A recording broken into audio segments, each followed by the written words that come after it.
ते कसं आहे, पालकमंत्रीपद कुठलं पाहिजे? गडचिरोली, पालघर, रायगड, सर्व रायगडला पोर्ट आहे, वाढवण बंदर येतोय पालघरला, गडचिरोलीला खदानी खाणी येणार आहेत.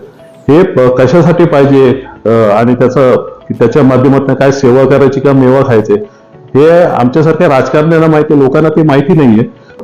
असे काय होतं डीपीडीसी मध्ये आम्ही बघतो, केलेल्या मागण्या काय होत नाही अजून पूर्ण. त्यामुळे ठीक आहे, जे चालले त्यांना लखलख.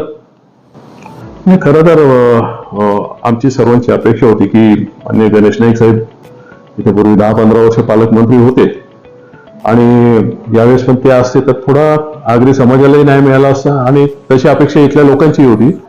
त्या अनुषंगाने मी बोललो की पालकमंत्रीपद आगरी लोकांना ठेंगा दाखवून गेला आणि शेवटी मुख्यमंत्री असताना काय आमच्या भागात झालं नाही, तर आता पालकमंत्री असून काय होणार आहे. थोड्या अपेक्षा आमच्या होत्या परंतु त्या पूर्ण नाही झाल्या. जसं धरण फक्त घोषणा झाली, मुख्यमंत्री असताना काय लँड एक्विजिशन किंवा काही पॉलिसी जाहीर व्हायला पाहिजे होती ती झाली नाही. त्या रागापोटी केलेला ट्विट येतो. त्याबद्दल मी काय जास्त बोलू शकत नाही, काय चाललंय काय नाही. शेवटी कधी कधी पेरलेलं उगवतो, पण त्यांच्या माध्यमातून उगवणार असेल तर मला काय माहित नाही.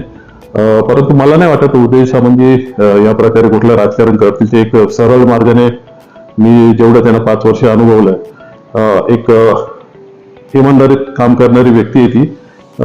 मला असं वाटत नाही, ते थोडा राजकारणाचा भाग वाटतो.